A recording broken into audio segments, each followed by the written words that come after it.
Professori Komonen, mitä mieltä olette Tapiolan arkkitehtuurista? Alkuperäinen Tapiola oli hieno puutarhakaupunki, mutta myöhempi kehitys on johtanut vähän huonompaan suuntaan. Mutta nyt ollaan ehkä mielenkiintoisemmassa paikassa, koska me tultiin tänne tahallaan tapamaan teidät ja tiedätte minkä takia. Tiedän, että se syy liittyy Raimo Utriaiseen, joka oli hyvä ystäväni ja arvostamani kuvaveistäjä. Ja nykyisin toimin Raimo Utriaisen taidesäätiön hallituksen puheenjohtajana. Ja säätiö on lahjoittanut Raimo Utriaisen taidekokoelmat tähän Espoon nykytaiteen museoon, joka on sijoitettu entiseen kirjapainotaloon, Veljen Tjösin taloon, jonka suunnitteli arkkitehti professori Arno Ruusuvuori, joka oli Raimo Utriaisen läheinen ystävä ja työtoveri. Arno Ruusuvuori muun muassa suunnitteli Raimo Utriaiselle ateljeen Helsinkiin. Sitä ei kyllä sitten koskaan rakennut. Mutta molemmat miehet kuuluivat tärkeinä tekijöinä 1960- ja 70-luvulla Suomen taiteessa suuntauksia, jota kutsutaan nimellä konstruktivismi. Sen takia, että Raimo Utriaisen teokset on talletettu tähän museoon, jonka arkkitehtuuri edustaa samaa tyylisuuntaa, niin on hieno asia. Se on hieno asia, että nyt arkkitehti voi puhua kuvanveistotaiteista meille. Mitä toi teidät arkkitehtinä kuvanveiston taiteen pariin?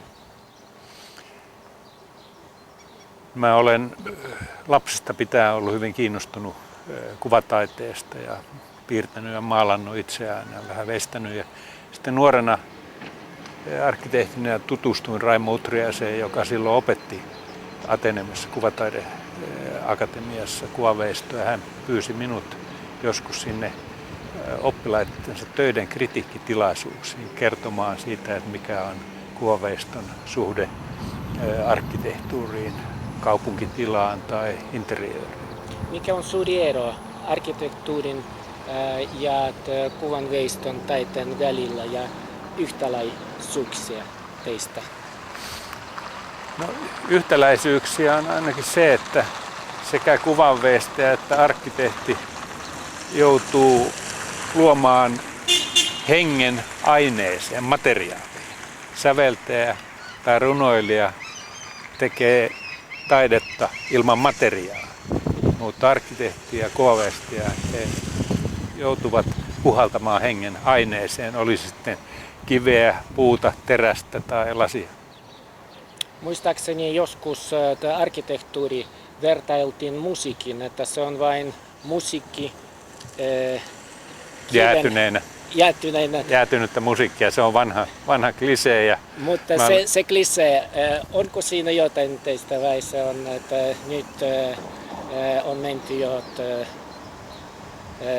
edelleen? No minusta siinä on se virhe, että jos se kuvaa, että arkkitehtuuri on jäätynyttä musiikkia, se tarkoittaa sitä, että arkkitehtuuri on pysähtynyttä, jähmettynyttä, mutta sitä arkkitehtuuri ei ole. Musiikin ymmärtäminen vaatii aikaa, se on aikataidot, niin arkkitehtuurikin. Ei arkkitehtuuria katsota silmänräpäyksessä, vaan siinä kuljetaan, sitä kierretään, siinä mennään sisään, sitä koetaan ajan kanssa. Ei arkkitehtuuria voi sanoiksi kääntää niin kuin ei veistostakaan. Suomessahan on sellainen sanonta, että yksi kuva puhuu enemmän kuin 1000 sanaa, mutta siihen taidemaalari Johanna Blomstedt on tokaissut, että ei se ole totta, että yksi kuva puhuu enemmän kuin 1000 sanaa, sillä sana ja kuva puhuvat eri kieltä. eri kieltä ja se riippuu myös kuvan laadusta. Joo. Tietysti myös sananlaadusta. Te henkilökohtaisesti, kun kohtaatte Raimo Utriaisen julkisia teoksia, mikä teistä on läheisin? Mikä siis tarkoittaa, että julkinen Raimon veistos teistä on onnistunein? No monet niistä on hyvin onnistuneita, en mä halua sanoa yhtä, mutta esimerkiksi nyt tämä Virta-teos tässä on musta hyvin hieno ja se on yksi niistä Raimo Utriaisen teoksista, joka osoittaa, että sehän on tehty yksinkertaisista metallielementeistä, teräslevyistä. Mutta siinä se vaikutelma on runollinen, herkkä, vivahteikas. Se on arkkitehdeillekin se osoittaa sen tosiasian, että yksinkertaisista elementeistä voi tehdä runollista arkkitehtuuria, jos osaa. Tietysti. Minusta että tässä se on valon leikki, joka on kovin tärkeä minulle. Joo. Samassa valon leikki aina etsin arkkitehtuurin kohteessa ja kun löydän sitä, olen tyytyväinen, koska minusta se nimenomaan, kun arkkitehti saa metsästä valon sisään, se on minusta jo onnistunut. Mutta tietysti en ole ammattilainen, olen vain innokas katsoja. Onko teistä se valon rooli niin iso sekä kuvanveistossa että arkkitehtuurissa vai se on ehkä toisen sijainen?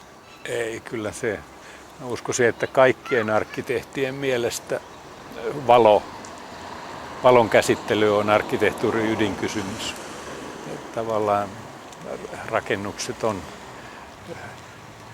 valon instrumentteja oikeastaan, mistä vasta se, että miten valo siellä elää, niin se osoittaa arkkitehtuurin arvon. Tunnettu modernin arkkitehtuurin pioneeri Le Corbusier on sanonut, että arkkitehtuuri on valon leikkiä tilassa. Oliko se Corbusierin? Joo. Okay. Ja lopuksi haluaisin kysellä teistä, miten taiteen tekijä voi vaikuttaa siihen, että moderni arkkitehtuuri, kuten muu moderni taide, moderni kuvanveisto, voi tulla ymmärtämiseksi tavallisilla ihmisillä, koska moni kulkee vain ohi ja ei ymmärrä sitä. Voiko auttaa esimerkiksi muotoilu, kuten pieni esimerkki se on Renzo Pianon työtä Italalle. Tai se on vain ajan muoti, että nyt monista arkkitehdistä tuli myös designer muotoilija.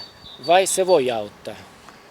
No ensiksikin niin siis muotoilu